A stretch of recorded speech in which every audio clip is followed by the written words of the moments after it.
Good morning students. Last class में मैंने computer start किया था, कंप्यूटर का फर्स्ट चैप्टर हार्डवेयर कंपोनेंट्स के बारे में। तो मैंने आपको पढ़ाया था हार्डवेयर कंपोनेंट्स के बारे में पढ़ाया था। उसमें क्वेश्चन हार्डवेयर कंपोनेंट्स का सीपीयू पढ़ाया था, यानी प्रोसेसर के बारे में, उसका मेन मेमोरी के बारे में बताया था। आज मैं स्टार्ट करूँगा सेकेंडरी मेमोरी।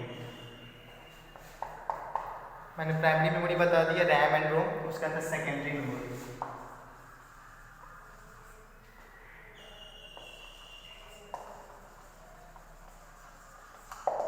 हम अब स्टार्ट करेंगे सेकेंडरी मेमोरी के बारे में। Secondary storage is the memory where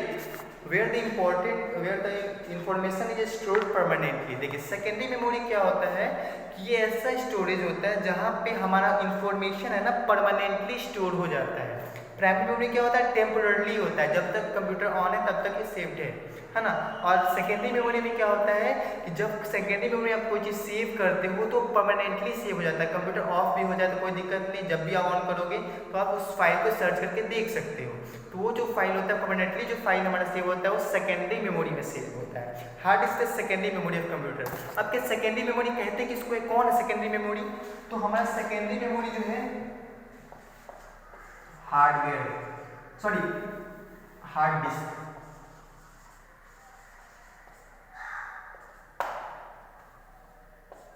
hard disk क्या है हमारा हार्ड डिस्क जो है हमारा सेकेंडरी मेमोरी है। जो भी हम फाइल्स को सेव करते हैं तो हमारा परमानेंटली उसको सेव करते हैं कंट्रोल प्रेस दबाकर, तो क्या होता है वो फाइल हमारा कहाँ में जाकर स्टोर होता है, हार्ड डिस्क में जाकर हमारा फाइल स्टोर हो जाता है परमानेंटली, है ना। The hard disk stores multiple type of data and application, for example documents, content, data user creates and saves the software to operate the computer. देखिए हार्डवेयर में बहुत सारे तरह का फाइल्स स्टोर होता है, जैसे डॉक्यूमेंट्स होता है, एप्लीकेशंस होता है, वीडियोस, मूवीज, ये सब जो भी आप अपने कंप्यूटर में सेव करते हो ना वो सारा जाकर हार्ड डिस्क में जाकर सेव हो जाता है, यानी परमानेंटली सेव हो जाता है। सेव अगर आप डॉक्यूमेंट्स को हार्ड डिस्क में डालना चाहते हो तो आप उसको डायरेक्टली कंट्रोल प्रोसेस से सेव कर दो तो परमानेंटली सेव हो जाएगा आपके हार्ड डिस्क में जाकर, है ना। The software to operate computer application like Word, processor, Scratch, all stored in the hard disk। और कंप्यूटर में जो भी ऑपरेटिंग सॉफ्टवेयर्स लगे होते हैं, एप्लीकेशंस होते हैं, वर्ड प्रोसेसर्स होते हैं, है ना, ये सब सारे फाइल्स कहाँ जाके सेव होते हैं, हार्ड डिस्क में सेव होते हैं, है ना। The computer loads the instruction for secondary memory into main memory as when required. तो जब हमको जिस फाइल का जरूरत होता है तो अगर उसको मुझे देखना है तो हम क्या कर सकते हैं, जैसे ही उसको फाइल को सर्च करेंगे तो वो फाइल जो होगा हमारा हार्ड डिस्क से प्राइमरी मेमोरी में चला आएगा, यानी रैम में चला आएगा, है ना। और वहाँ से उस फाइल को हम व्यू कर सकते हैं। फिर उसको फाइल को बंद कर दिए तो जाकर हार्ड डिस्क में स्टोर्ड नहीं रहेगा, जब जिसको हम चाहे जब चाहे तब उसको देख सकते हैं। सेकेंडरी मेमोरी में क्या बोलते हैं, परमानेंट, जिसमें जाकर फाइल सेव होता है उसको सेकेंडरी स्टोरेज बोलते हैं, सेकेंडरी मेमोरी। सेकेंडरी मेमोरी कौन है, हार्ड डिस्क। हार्ड डिस्क क्या सेकेंडरी मेमोरी है। उसके बाद आगे आते हैं हम, हार्ड डिस्क इस टाइप का दिखता है, दिस इज हार्ड डिस्क। देखिए दिस इज हार्ड डिस्क। उसके आते हैं बैकअप। उसके हम पढ़ते हैं बैकअप के बारे में।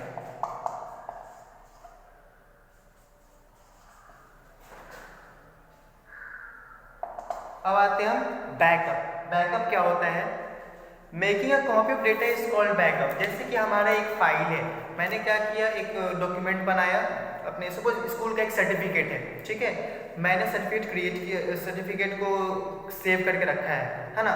तो किसी वजह से क्या हो गया, हमारा कंप्यूटर करप्ट हो जाता है, यानी खराब हो जाता है, तो फाइल हमको जरूरी का फाइल है वो, अगर वो डिलीट हो गया तो फिर प्रॉब्लम्स हो जाएगा। तो इसलिए क्या किया जाता है, उसको एक कॉपी उसका एक बना लिया जाता है, यानी कि एक डुप्लीकेट कॉपी उसका बना लिया जाता है उस फाइल का, उसी को बोलते हैं बैकअप, है ना। Backup, making a copy of data is called backup. मतलब डेटा का कॉपी बनाना, डेटा का एक डुप्लीकेट कॉपी बनाने को बोलते हैं backup. Making a copy of data is known as backup, है ना। कोई भी चीज़ है, फाइल उसका एक बैकअप तैयार करना, अगर बहुत ज़्यादा इंपॉर्टेंट फाइल है तो उसका हमें बैकअप रखना पड़ता है। अगर आप कंप्यूटर में है या फ़ोन में है तो क्या हुआ, आपका अगर फ़ोन ख़राब हो गया फिर प्रॉब्लम्स हो जाएगी। इसलिए क्या किया जाता है, जैसे लैपटॉप में हमने कोई भी फाइल स्टोर किया है ना, उसका डुप्लीकेट कॉपी बनाकर हम पेन ड्राइव में डाल देते हैं, है ना। एक कॉपी कंप्यूटर में, एक कॉपी पेन ड्राइव में। तो सपोज कंप्यूटर ख़राब भी हो गया तो पेन ड्राइव में तो वो स्टोर रहेगा ना मेरे लिए, एक डुप्लीकेट कॉपी उसका तो रहेगा, है, तो जिसका जब चाहे तब उसको हम यूज़ में ला सकते हैं। तो इसको बोलते हैं बैकअप रखना, है ना, कि उसका एक डुप्लीकेट कॉपी बना के रखना। Backup of data information that you create is important. ये जो अपने डेटा का बैकअप बना के रखना बहुत ज़्यादा इंपॉर्टेंट है ना। Many backup options are available like mailing a copy of contact to yourself, taking a backup on pen drive, CD drive, another computer. This is so that even if one device fails, you have to copy the content and can access it using the another computer, है ना। आप इसका backup अलग अलग तरीके से बना सकते हैं। जैसे एक कॉपी किए, है ना, जैसे एक डॉक्यूमेंट मेरा मैंने बनाया, क्रिएट किया, बहुत ज़्यादा इंपॉर्टेंट है, मैंने उसको कॉपी कर लिया या फिर किसी के पे मेल कर दिया, फिर पेन ड्राइव में जाकर उसको कॉपी करके पेस्ट कर दिया, तो हमारे पेन ड्राइव में उसका एक कॉपी आ गया, है ना। तो जिसके कारण क्या होगा कि बाद में उसको अगर कंप्यूटर ख़राब हो जाता है तो बाद में हम उसको यूज कर सकते हैं, है ना, या फिर CD ड्राइव में जाकर आप सेव कर सकते हो, है ना। तो बहुत सारी जगह पे बहुत सारे तरीके से हम क्या कर सकते हैं, उसका एक बैकअप रख सकते हैं और ये बहुत ज़्यादा जरूरी है ना। अब नेक्स्ट आते हैं हम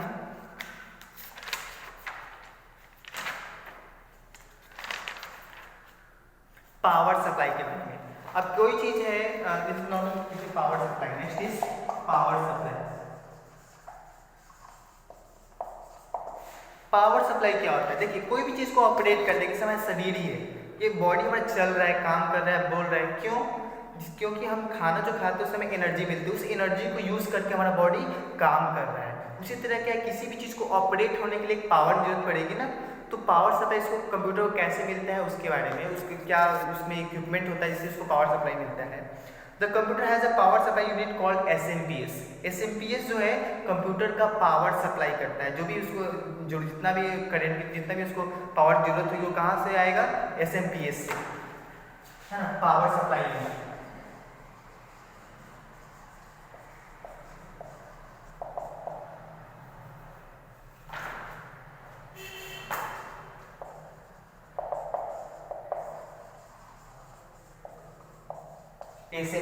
SMPS को बोला जाता है पावर सप्लाई यूनिट। SMPS का फुल फॉर्म होता है SMPS, इसका फुल फॉर्म होता है switch mode power supply.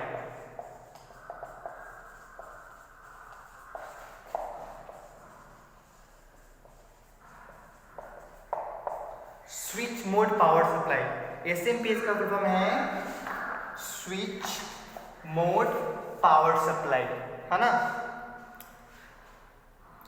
For which all the components get power, जिससे क्या होता है जितने भी कंप्यूटर है उसको सभी को इलेक्ट्रिसिटी से मिल पाता है। जैसे मॉनिटर में कैसे पावर जाएगा, पावर समझ रहे हो, पावर मतलब उसको करंट पर जैसे बल्ब जलाने क्या करना होता है, उसका वायर हमें बोर्ड में लगाना पड़ता है, तो बोर्ड से उसको क्या मिल रहा है, एक्चुअली करंट मिल, यानी पावर मिल रहा है। उसी तरह कंप्यूटर को ऑपरेट होने के लिए पावर की जरूरत पड़ेगी, तो उसको पावर कहाँ से मिलेगा, तो ये पावर उसको SMPS से मिलता है ना।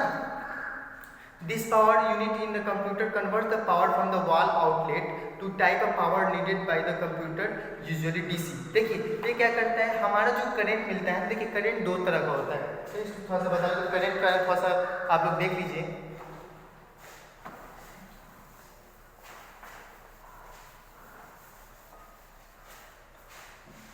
करंट होता है दो टाइप का,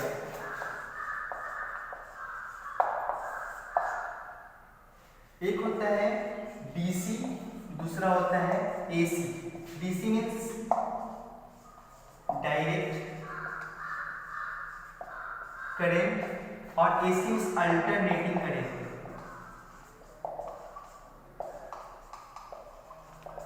तो हम अल्टरनेटिंग करंट, देखिए जो पावर सप्लाई हमें आता है ना पावर स्टेशन से या फिर जो हम घर में यूज करते हैं, एक्चुअली हम अल्टरनेटिंग करंट यूज करते हैं। जो भी करंट हम घर पे यूज करते हैं वो अल्टरनेटिंग करंट यानी कि AC करंट रहता है। कौन सा करंट रहता है, AC। बट कंप्यूटर जो है DC करंट से ऑपरेट होता है। तो SMPS का काम क्या है, SMPS का काम है, जैसे DC करंट है ना, SMPS को मिला वो क्या करेगा, SMPS DC करंट को AC में कन्वर्ट कर, AC करंट मिला किसको, SMPS को, तो SMPS क्या करेगा, इसको कन्वर्ट करके डीसी में कन्वर्ट कर देता है, जिससे क्या करता है कंप्यूटर स्टार्ट हो जाता है। फिर मैं रिपीट कर रहा हूं मैं, एसीएमपीएस का काम क्या है, एसी करंट को डीसी में कन्वर्ट करके कंप्यूटर को पावर सप्लाई देना। बिकॉज कंप्यूटर जो है डीसी करंट से ऑपरेट होता है ना। करंट दो तरह का होता है, AC and DC. DC means direct current, AC means alternating current. तो हमारे घर में जो भी करंट आता है वो अल्टरनेटिंग करंट, जो भी इलेक्ट्रिसिटी होता है वो अल्टरनेटिंग करंट होता है ना।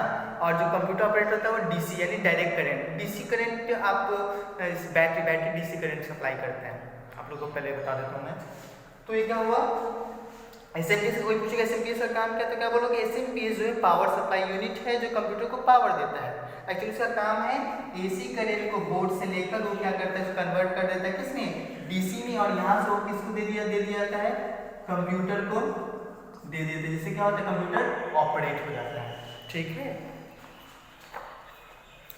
अब आते हैं मदरबोर्ड।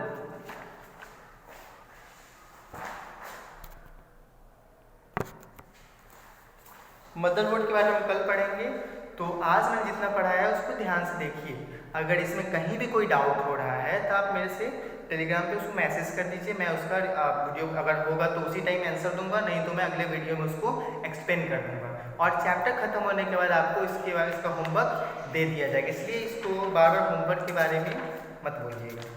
जैसे ही मैं ख़त्म करूँगा चैप्टर, मैं आपको होमवर्क जो भी क्वेश्चन सर है उसको भेज दिया जाएगा, आप उसको कॉपी में शेयर कर लोगे, है ना। तो जो भी वीडियो उसको ध्यान से देखिए। Thank you.